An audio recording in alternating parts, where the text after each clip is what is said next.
We have so many wild raspberries or blackberries. I don't know which ones they are. I think they're blackberries.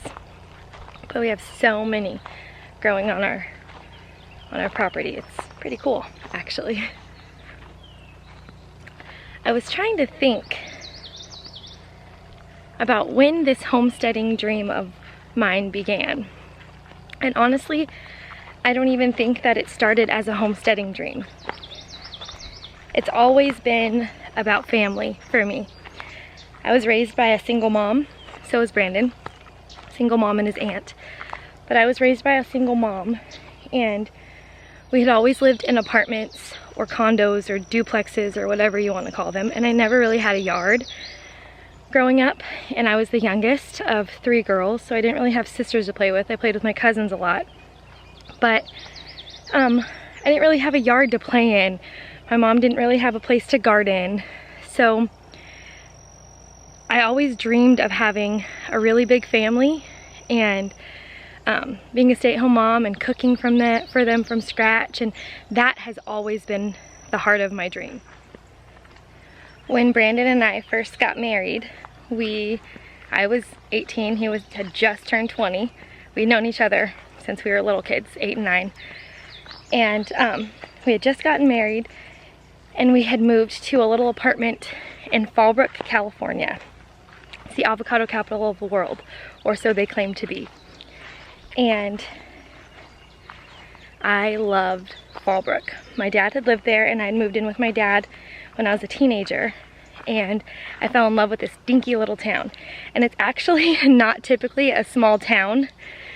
Since we've moved to the south, we've found some really small towns. But in California, it's a small town. Had only a handful of stoplights, and everything grew there. Everybody grew stuff. My family, my dad and my stepmom grew tons of ornamental plants, and I think she grew up having a garden and stuff, but everybody grew avocados, and it just, in that area of California, anything grew. You put a seed in the ground and it would flourish. So, and people had bigger lots of land in Fallbrook, whereas other San Diego type county places, you didn't really get much land when you got a house. So I fell in love with Fallbrook. I fell in love with the fact that people had yards and they grew stuff, and you can go out to your yard and pick a zucchini. You could cook with the things you planted, tomatoes, and that was unreal to me. Like, I hadn't grown up with that. So when we got our little apartment, I worked at Home Depot, and I would come home with a new herb or a new plant. I grew strawberries on our little tiny front porch. It wasn't even a porch, it was like our front door. And I just had little plants all over in that little walkway as you walked up to our front door. And that's, I think, when the little seedling of a homestead dream started. I just wanted to have a bunch of babies, grow a bunch of food. I didn't even realize raising animals was a thing, honestly. I wanted to have a bunch of babies, grow a bunch of food, and have a little tiny house and a lot of land and a big yard. That was my dream, and I told Brandon that, and he was like, okay. So that started when I was 18, 19 years old. But I think I've always wanted that, even since a little girl. But that's when it was realized. Like, that's when I could put words to it. And we've been working on that ever since.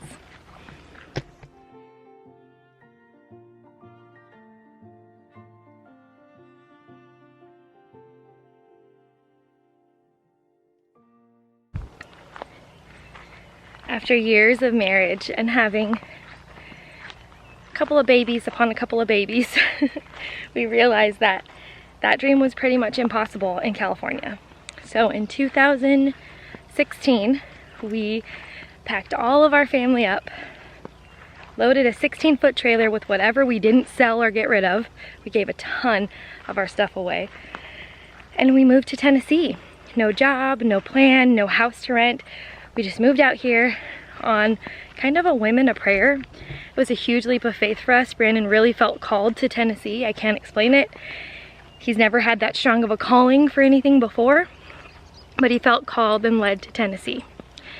So we came out here and we gave it a go for a good 3 years. And we looked for property, and it was a really, really hard 3 years. Very trying 3 years, and we could never find land.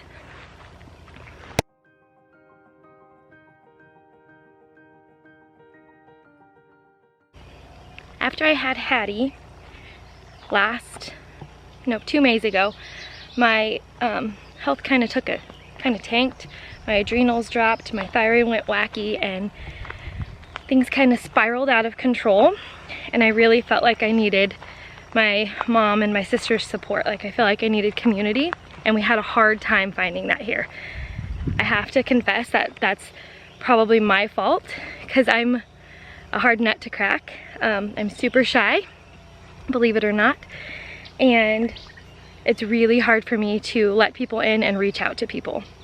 So we moved home last May, what we thought was home. My stepdad had 40 acres in Awanga, California, which is pretty much the desert, and we thought we're gonna homestead there. And we tried. Really, really hard we tried. But things like the cost of living and the heat and a lot of legal things where we couldn't get power and water because it was Native American land. Well, we had water. We couldn't get power and things like that because it was Native American land. Made it super difficult for us. So we prayed again. We prayed and we prayed, and I found out I was pregnant with Asher, and that was kind of the kicker. It wasn't the ultimate, but it was the kicker that we knew we couldn't have another baby in that type of a situation. So Brandon called his boss and asked for his job back here in Tennessee, and we came back last August.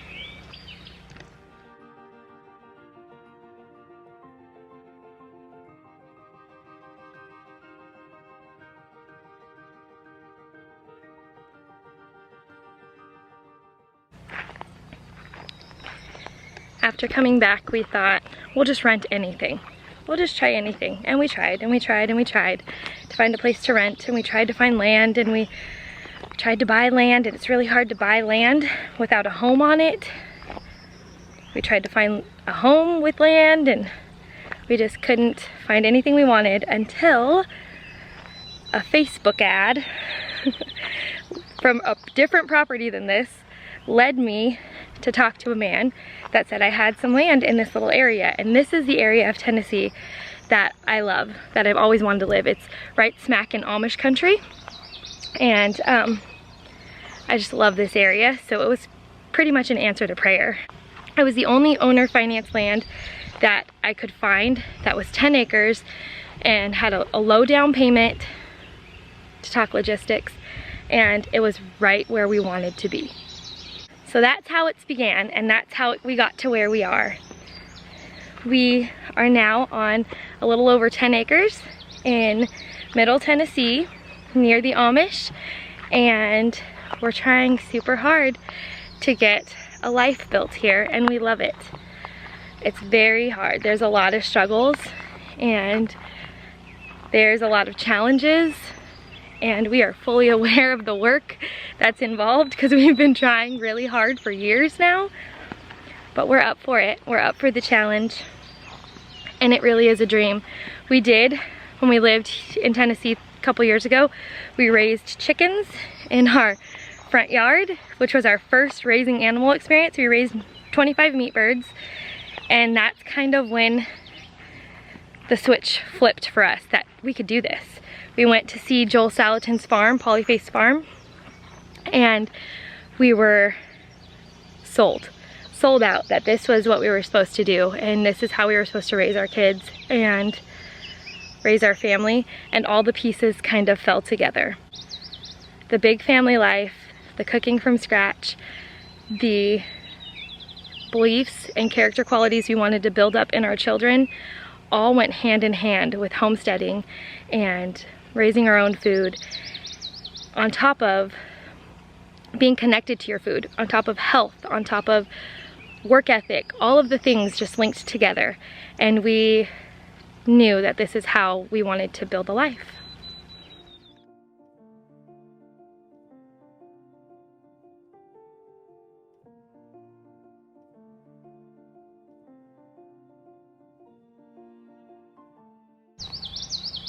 Homesteading is something we just grew into. We always grew something. We always had chickens and for their eggs. Anywhere we lived, we always tried to have chickens. And a little tiny garden, herbs, something easy like squash. Strawberries, yeah. tomatoes. But the passion really came when we did our first set of meat chickens here in Tennessee, and some friends came over.